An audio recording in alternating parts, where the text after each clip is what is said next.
Most people today believe they are stressed because life is too demanding, too unfair, too unpredictable. But if Epictetus were alive today, he would say something far more uncomfortable. He would say that your suffering has very little to do with life itself, and almost everything to do with the way you have trained your mind to respond to it. And until you understand this, no amount of success, comfort, or security will ever make you feel free. Epictetus was not a man who spoke from comfort. He was born a slave, owned by another human being, physically powerless, socially invisible. And yet, from that position, he developed one of the most psychologically ruthless philosophies ever created. A philosophy not designed to make you feel good, but to make you unbreakable. His entire teaching can be traced back to one simple but devastating insight. Some things are within your control, and some things are not. And nearly all human misery comes from confusing the two. Most people live as if everything should be under their control. They want people to behave a certain way, life to move at a certain pace, effort to guarantee results, and fairness to be automatic. When reality refuses to comply, frustration appears, then anger, then anxiety. Epictetus would say, this isn't bad luck, it's poor judgment. You are emotionally investing in things you do not own. According to Epictetus, the only things that truly belong to you are your judgments, your intentions, your values, and your actions. That's it. Everything else, your reputation, your wealth, your health, your relationships, your status, even how long you live, exists outside your command. The modern mind collapses because it builds its identity on external things and then wonders why it feels constantly threatened. Look at how this plays out today. Someone checks their phone first thing in the morning. Notifications become a measurement of worth. A post doesn't perform well, and the mood shifts. A message goes unanswered, and the mind fills the silence with insecurity. Epictetus would say nothing actually happened to you. What disturbed you was your interpretation. You handed your peace over to something you do not control and then blamed life for taking it.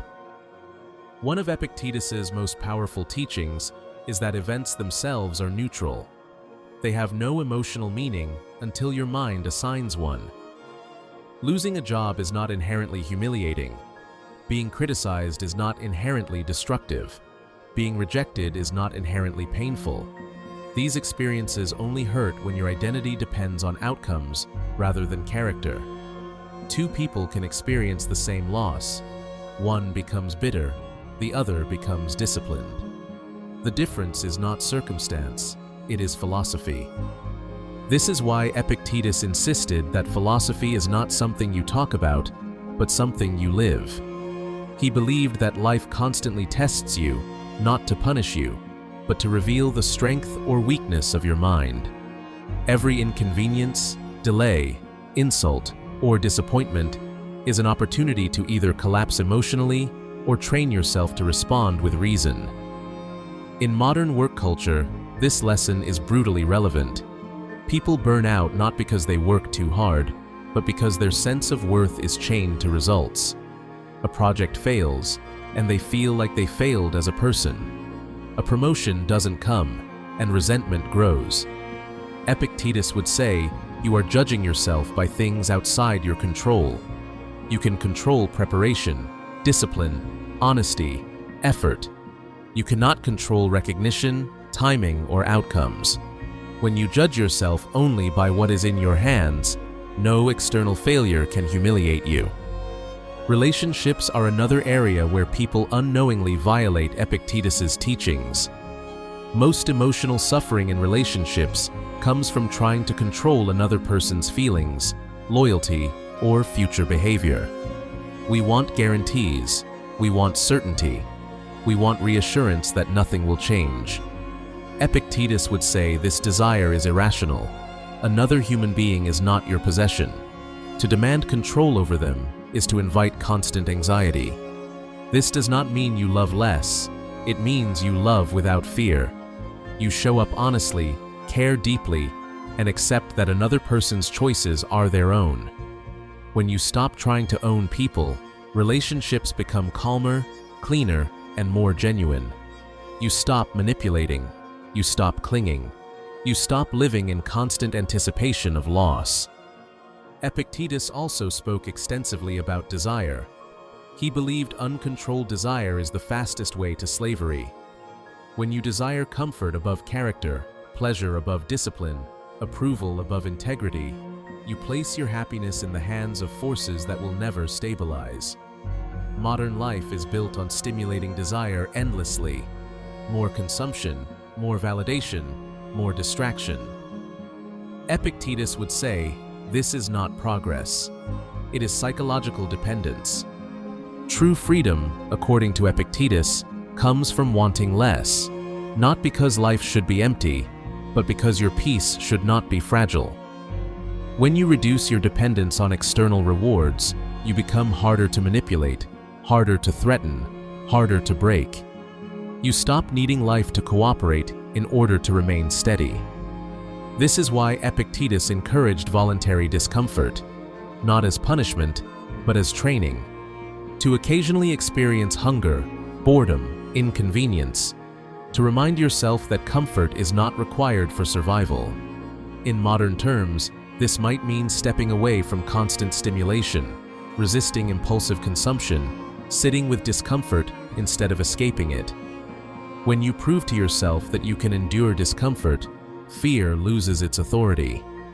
Epictetus also taught that death should not be feared, but understood.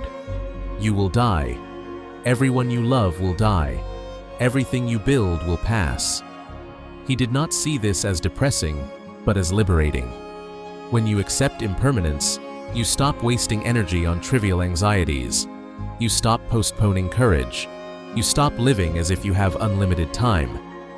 According to Epictetus, every day you wake up, you are entering a test, not of success, but of character.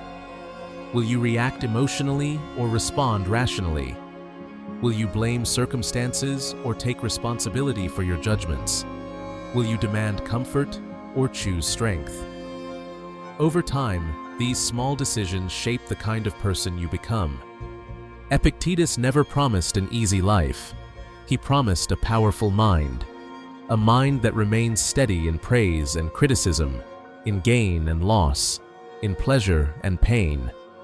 A mind that cannot be enslaved by fear, manipulated by desire, or shattered by disappointment. So ask yourself honestly, where in your life are you giving power to things you cannot control? Where have you been outsourcing your peace to outcomes, people, or approval? And what would change if you reclaimed authority over your own judgments, values, and actions? If you want to build a mind that remains calm in chaos, disciplined in temptation, and grounded in uncertainty, then this is exactly what Stoicism was designed for. Subscribe to Stoic Gateway for deep Stoic philosophy, mental discipline, and timeless wisdom applied to modern life. And watch the next video, where we continue this journey by breaking down another Stoic teaching that will completely change how you understand fear, control, and inner freedom.